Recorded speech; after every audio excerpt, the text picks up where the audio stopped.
Everyone, I am Ruby, you are with Rubical academy.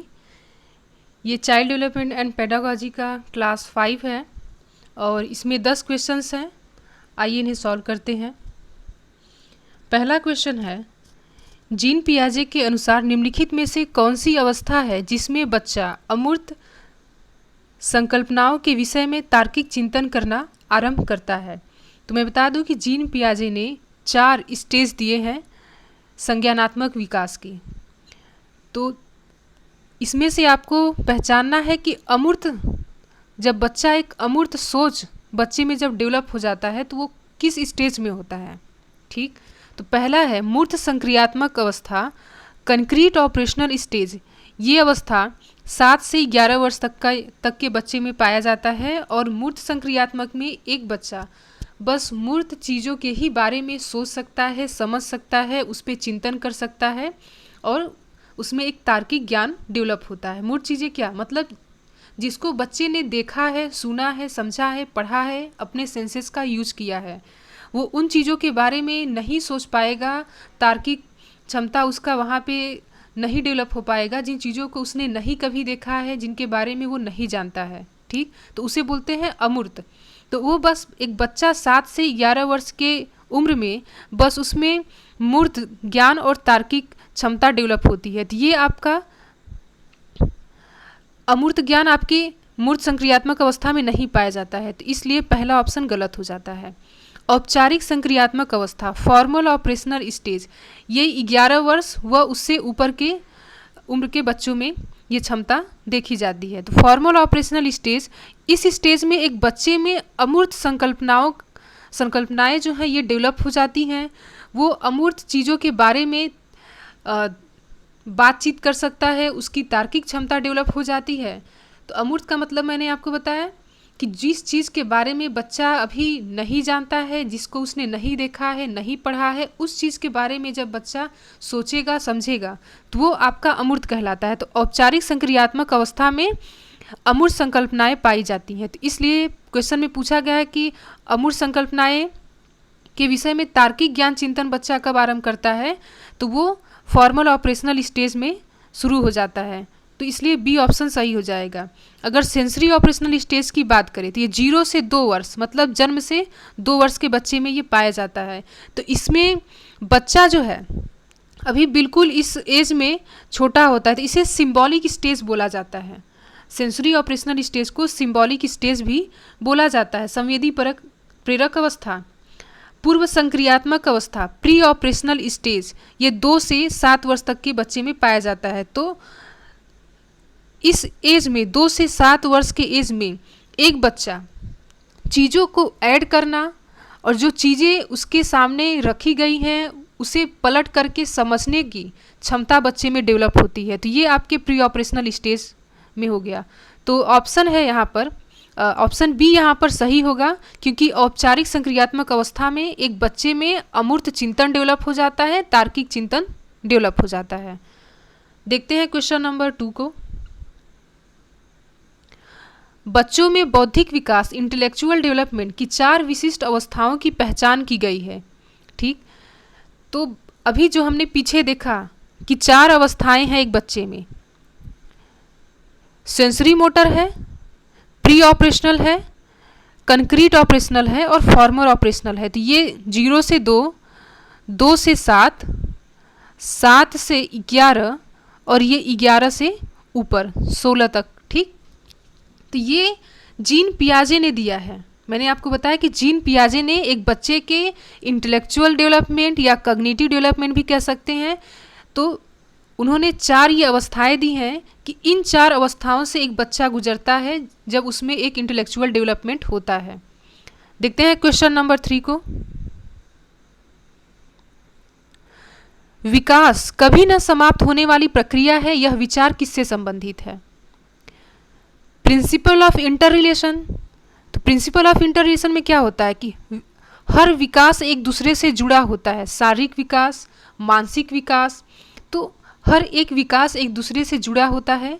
तो इस principle of inter relation का मतलब यही है। लेकिन यहाँ पर क्या पूछा जा रहा है कि विकास कभी न समाप्त होने वाली प्रक्रिया है, तो ये इसमें नहीं होता, इसलिए ये ऑप्शन गलत है। प्रिंसिपल ऑफ कॉन्टिन्यूटी, निरंतरता का सिद्धांत। ठीक, तो क्या है, विकास जो है वो हमेशा लगातार हो रहा है। एक बच्चा हमेशा कुछ न कुछ चीज़ें सीख रहा है। कभी उसकी हाइट एक समय के बाद रुक जाएगी, ठीक, कि उसका वेट जो है वो भी थोड़ा बहुत कम ज़्यादा होता रहता है, लेकिन जो उसके सीखना जो लर्निंग है वो कभी नहीं कम होता, वो हमेशा बदलता रहता है, बढ़ता रहता है। जब तक इंसान रहेगा वो तब तक सीखता रहेगा कुछ ना कुछ। तो इसीलिए इसे बोला गया निरंतरता का सिद्धांत, इसमें कॉन्टिन्यूटी होती है। ठीक, तो विकास क्या है, कभी न समाप्त होने वाली प्रक्रिया है, इसलिए बी ऑप्शन यहाँ पे सही है। प्रिंसिपल ऑफ इंटीग्रेशन, एकीकरण का सिद्धांत, और प्रिंसिपल ऑफ इंटरेक्शन। ठीक, तो ये 4 अवस्थाएं हैं, 4 सिद्धांत हैं जिसमें कि विकास कभी न समाप्त होने वाली प्रक्रिया, तो प्रिंसिपल ऑफ कॉन्टिन्यूटी के अंदर आता है। तो बी ऑप्शन यहाँ पे सही है। क्वेश्चन नंबर 4, प्राथमिक स्तर पर एक शिक्षक में निम्न में से किसे सबसे महत्वपूर्ण विशेषता मानना चाहिए? कि एक टीचर जो कि प्राइमरी लेवल के बच्चों को पढ़ाता है तो वो किस स्किल को सबसे ज़्यादा टीचर को यूज करना चाहिए? पढ़ाने की उत्सुकता। ठीक, तो ये काफ़ी हद तक सही नहीं है। टीचर को थोड़ा सा बच्चों के सामने खुद को एक्साइटेड दिखाना चाहिए, ताकि बच्चे भी टीचर को देख करके एक्साइटेड हो जाए कि हाँ आज तो क्लास में अच्छा होने वाला है। टीचर एक्साइटेड है तो उससे बच्चे भी काफ़ी ज़्यादा एक्साइटेड होते हैं पढ़ने के लिए, लेकिन ये काफ़ी हद तक सही नहीं है। धैर्य और दृढ़ता, ये सही हो जाता है। क्यों? क्योंकि एक टीचर को एक पेशेंस रख के चलना चाहिए बच्चों को सिखाने के लिए, क्योंकि एक क्लास में जितने भी बच्चे हैं हर बच्चा एक दूसरे से अलग है, हर बच्चे की सीखने और समझने की क्षमता एक दूसरे से अलग है। हो सकता है कोई बच्चा किसी चीज़ को काफ़ी जल्दी और आसानी से समझ जाए, लेकिन किसी बच्चे को काफ़ी ज़्यादा टाइम लग सकता है सीखने में। तो इसलिए टीचर को पेशेंस रखना चाहिए। तो यहाँ पर यह सही हो जाता है। और दृढ़ता, टीचर को अपने काम के लिए काफ़ी ज़्यादा दृढ़ होना पड़ेगा, काफ़ी ज़्यादा स्ट्रांग होना पड़ेगा कि जिस तरीके से एक बच्चे को पढ़ाना चाहिए उस स्किल पे टीचर को हमेशा फोकस करते रहना पड़ेगा। ठीक, तो इसलिए बी ऑप्शन जो है यहाँ पे सही हो जाता है। टीचिंग मेथड, शिक्षण पद्धतियों और विषयों के ज्ञान में दक्षता। शिक्षण पद्धतियाँ तो ये ठीक है कि एक टीचर के अंदर टीचिंग मेथड्स होने चाहिए, टीचिंग के जो स्किल हैं कि बच्चों को कैसे पढ़ाया जाए इस चीज़ के बारे में टीचर को ज़रूर आना चाहिए। लेकिन विषयों के ज्ञान में दक्षता ये गलत हो जाता है, क्योंकि एक टीचर होने के लिए ये नहीं ज़रूरी है कि आप जो भी सब्जेक्ट पढ़ा रहे हैं आपको उसमें पूरा नॉलेज हो, आप उस चीज़ के उस सब्जेक्ट के बारे में आपको बिल्कुल डीप नॉलेज हो। नहीं, आपको उतना जानकारी ज़रूर होना चाहिए जो आज आप पढ़ाना चाहते हैं, जिस लेवल के बच्चे को आप पढ़ाना चाहते हैं उतना आपको सटीक जानकारी होनी चाहिए। दक्षता ये ज़रूरी नहीं है कि आप PhD किए रहो तभी आप पढ़ा सकते हो, तो ये गलत हो जाता है। अति मानक भाषा, एक्सेस स्टैंडर्ड लैंग्वेज में पढ़ाने की दक्षता, तो ये भी गलत हो जाता है। एक प्राइमरी लेवल का बच्चा जो कि अभी अपने नेटिव लैंग्वेज को ही बस जानता है और स्कूल में आया है तो स्कूल के लैंग्वेज को भी वो थोड़ा सीखेगा, तो ये स्टैंडर्ड लैंग्वेज को कैसे अभी जान जाएगा और उसमें कैसे वो पढ़ पाएगा। ठीक, तो यहाँ पे ये भी गलत हो जाता है। बी ऑप्शन यहाँ पे सही है। क्वेश्चन नंबर 5, निम्न में से कौन सा शिक्षार्थियों में सृजनात्मकता मतलब क्रिएटिविटी का पोषण करता है कि एक बच्चा कैसे क्रिएटिव बनेगा? अच्छी शिक्षा के व्यवहारिक मूल्यों के लिए विद्यार्थियों का शिक्षण, प्रत्येक शिक्षार्थी की अंतर्जात प्रतिभाओं इंटरनल टैलेंट का पोषण एवं प्रश्न करने के अवसर उपलब्ध कराना, विद्यालयी जीवन के प्रारंभ में उपलब्धि के लक्ष्यों पर बल देना, परीक्षा में अच्छे अंकों के लिए विद्यार्थियों की कोचिंग कराना। तो बी ऑप्शन यहाँ पे सबसे ज़्यादा सही है कि प्रत्येक विद्यार्थी की अंतर्जात प्रतिभाओं इंटरनल टैलेंट का पोषण एवं प्रश्न करने के अवसर उपलब्ध कराना, कि हर एक स्टूडेंट में एक टैलेंट होता है, उसके अंदर एक क्षमता होती है, एक प्रतिभा होती है कि वो किसी ना किसी फील्ड में तो सबसे बेस्ट होगा। अगर वो पढ़ाई में नहीं अच्छा है तो हो सकता है कि वो किसी खेल कूद में ज़्यादा इंटरेस्टेड हो और वो उसमें बेहतर परफॉर्मेंस कर पा रहा हो। और बच्चे को अगर डाउट है, टीचर कुछ भी पढ़ा रहा है, अगर बच्चे को नहीं समझ में आ रहा है, उसे कोई डाउट है, तो बच्चा बेझिझक खड़ा होकर के प्रश्न करे। तो टीचर को हमेशा बच्चों को इन्फ्लुएंस करना चाहिए क्लास में कि वो अपने डाउट को, अपने क्वेश्चंस को ज़रूर पूछें। इसलिए बी ऑप्शन सही हो जाता है। क्वेश्चन नंबर 6, वह अवस्था जब बच्चा तार्किक रूप से वस्तुओं व घटनाओं के विषय में चिंतन प्रारंभ करता है। तो अभी मैंने बताया कि पियाजे ने जो 4 स्टेज दिए हैं, sensory, pre operational, concrete operational, formal operational, तो उसमें से जो कंक्रीट ऑपरेशनल है उसमें बच्चा तार्किक चिंतन करना शुरू कर देता है। और किन चीज़ों के बारे में? वस्तुओं, वो वस्तुएं जो उसने देखी हैं, वो घटनाएं जिसको उसने देखा है, समझा है, जाना है, तो इसे बोलते हैं कि मूर्त चिंतन। ठीक, मूर्त चिंतन और तार्किक क्षमता, ये आपका मूर्त संक्रियात्मक कंक्रीट ऑपरेशनल स्टेज में डेवलप होता है। मैंने बाकी के बारे में आपको बताया कि सेंसरी ऑपरेशनल में क्या होता है, फॉर्मल ऑपरेशनल में क्या होता है, प्री ऑपरेशनल में क्या होता है, लेकिन यहाँ पर जो दिया गया है कि वह अवस्था जब बच्चा तार्किक रूप से वस्तुओं, घटनाओं के विषय में चिंतन प्रारंभ करता है, तो ये आपका कंक्रीट ऑपरेशनल स्टेज का साइन है। इसलिए डी ऑप्शन यहाँ पे सही हो जाता है। क्वेश्चन नंबर 7, निम्नलिखित में से किस अवस्था में बच्चे अपने समवयस्क समूह पीयर ग्रुप के सक्रिय सदस्य हो जाते हैं?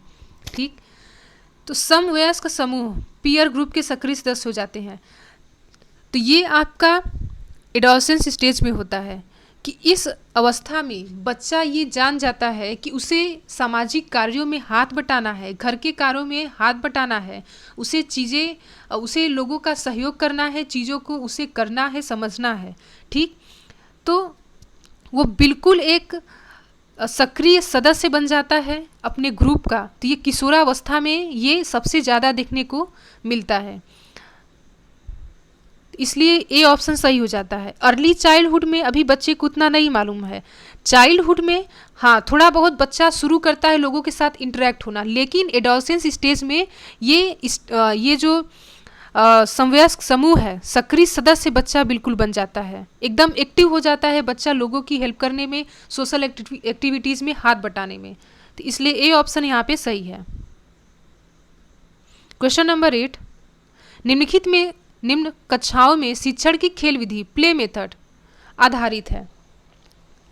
तो जो प्ले मेथड है, आपको बता दें कि एक है प्ले वे मेथड, ये फ्रॉबेल ने दिया था, ये आप याद रख लीजिएगा। क्वेश्चन में कई बार पूछा जाता है कि प्ले वे मेथड किसने दिया था, ये फ्रॉबेल ने दिया था। ठीक, देखते हैं शारीरिक शिक्षा कार्यक्रमों, फिजिकल एजुकेशन प्रोग्राम, शिक्षण विधियाँ, टीचिंग मेथड्स, विकास एवं वृद्धि, डेवलपमेंट एंड ग्रोथ के मनोवैज्ञानिक सिद्धांत पर, शिक्षण के सामाजिक सिद्धांतों पर, सोशल कंसेप्ट्स ऑफ टीचिंग। तो निम्न में से निम्न कक्षाओं में शिक्षण की खेल विधि आधारित है, तो ये डेवलपमेंट एंड ग्रोथ पर आधारित होता है। कि जो प्ले मेथड होता है, कई बार टीचर बच्चों को सिखाने के लिए, उन्हें कई चीज़ों को समझाने के लिए प्ले मेथड का यूज़ करता है, जो कि फ्रॉबेल ने दिया था प्ले वे मेथड। ठीक, तो इसका यूज़ करके कई बार टीचर काफ़ी आसानी से बच्चों को काफ़ी हार्ड चीज़ों को काफ़ी आसान तरीके से समझा सकता है। तो ये तो प्ले मेथड में क्या होता है कि बच्चे की यहाँ पे फिजिकल ग्रोथ भी होगा बच्चे का, वो खेलेगा कूदेगा और वो उन चीज़ों को, कंसेप्ट्स को भी सीख जाएगा खेलते खेलते, जो कि टीचर उसे सिखाना चाहता है। तो यहाँ पर डेवलपमेंट एंड ग्रोथ दोनों होगा, इसलिए सी ऑप्शन यहाँ पे सही है। क्वेश्चन नंबर 9, बच्चों में संज्ञानात्मक विकास, कॉग्निटिव डेवलपमेंट को सबसे अच्छे तरीके से कहाँ परिभाषित किया जा सकता है? ठीक, प्लेग्राउंड में। तो प्लेग्राउंड में तो कुछ लिमिट हो जाएगा कि बस बच्चा इतना ही सीख सकता है, सारी उसका जो पूरा कॉग्निटिव डेवलपमेंट उसका नहीं हो पाएगा, लिमिट हो जाएगा वहाँ पर प्लेग्राउंड में। इसलिए प्लेग्राउंड सही नहीं है, पूरा सही नहीं है। स्कूल एंड क्लास ये सही है। होम में भी कुछ लिमिटेड चीज़ें ही बच्चा सीख सकता है, कि स्कूल ना जाए बच्चा, बस घर में ही रह कर के सारे एजुकेशन, सारी चीज़ों को पढ़ ले, समझ जाए, तो ये भी नहीं पॉसिबल है। ऑडिटोरियम में भी बस लिमिटेड चीज़ें ही सीखी जा सकती हैं। तो स्कूल और क्लास में कॉग्निटिव डेवलपमेंट काफ़ी अच्छा होता है। ठीक, इसलिए यहाँ पर बी ऑप्शन सही है। क्वेश्चन नंबर 10, निम्न में से कौन पियाजे के अनुसार बौद्धिक विकास, इंटेलेक्चुअल डेवलपमेंट का निर्धारक तत्व नहीं है? इंटेलेक्चुअल डेवलपमेंट का निर्धारक तत्व नहीं है। तो पियाजे ने किसकी बेसिस पे एक बच्चे की इंटेलेक्चुअल डेवलपमेंट की बात कही है? पियाजे ने कहा कि बच्चा जब अपने वातावरण के साथ इंटरैक्ट होगा, चीज़ों को करके सीखेगा, क्योंकि पियाजे ने ही बोला है कि बच्चा एक छोटा सा साइंटिस्ट है, अभी वो इस दुनिया से अनजान है, वो इस दुनिया के किसी भी चीज़ के बारे में नहीं जानता है। जैसे कि साइंटिस्ट अगर किसी चीज़ के बारे में नहीं जानते हैं तो वो उस पर रिसर्च करते हैं, वो कोई बुक नहीं पढ़ते हैं, वो रिसर्च करते हैं, खुद चीज़ों को करके देखते हैं, देन वो चीज़ों को एक्सप्लेन करते हैं कि हाँ ये चीज़ ऐसे होता है। ऐसे ही बच्चा जब चीज़ों को एक साइंटिस्ट की तरह अपने हाथों से करके सीखेगा, खुद उस चीज़ को डील करेगा, तब वो चीज़ों को सीख पाएगा। तो इसीलिए पियाजे ने बोला है कि बच्चा एक छोटा सा साइंटिस्ट है। और उन्होंने ये भी बोला कि बच्चा पर्यावरण में रह करके चीज़ों को सीखता है। तो यहाँ पर सोशल ट्रांसमिशन, ये तो बिल्कुल गलत हो जाता है, क्योंकि ये लेव वाइगोस्की ने दिया है। सोशल ट्रांसमिशन की बात लेव वाइगोस्की ने दिया है। वाइगोस्की का कहना था कि बच्चा समाज के लोगों के साथ रह करके, समाज के लोगों के साथ इंटरेक्ट होकर के उसका कॉग्निटिव डेवलपमेंट होता है। लेकिन यहाँ पर बोला गया क्या नहीं है, तो सोशल ट्रांसमिशन नहीं है, बाकी फीलिंग, बैलेंस ये आपका ठीक है। तो सोशल ट्रांसमिशन की बात लेव वाइगोस्की ने की है, पियाजे ने नहीं की है। तो इसलिए ए ऑप्शन यहाँ पर सही हो जाता है। तो ये रहे आज के 10 क्वेश्चंस, और आपके 10 में से कितने क्वेश्चन सही हुए हैं आप कमेंट बॉक्स में ज़रूर बताइएगा। और आपको क्लास कैसा लगा? अगर आपको क्लास अच्छा लगा हो तो चैनल को सब्सक्राइब कीजिए, लोगों के साथ शेयर कीजिए और इस वीडियो को लाइक कीजिए, और नेक्स्ट क्लास के लिए तैयार रहिए। Thank you so much.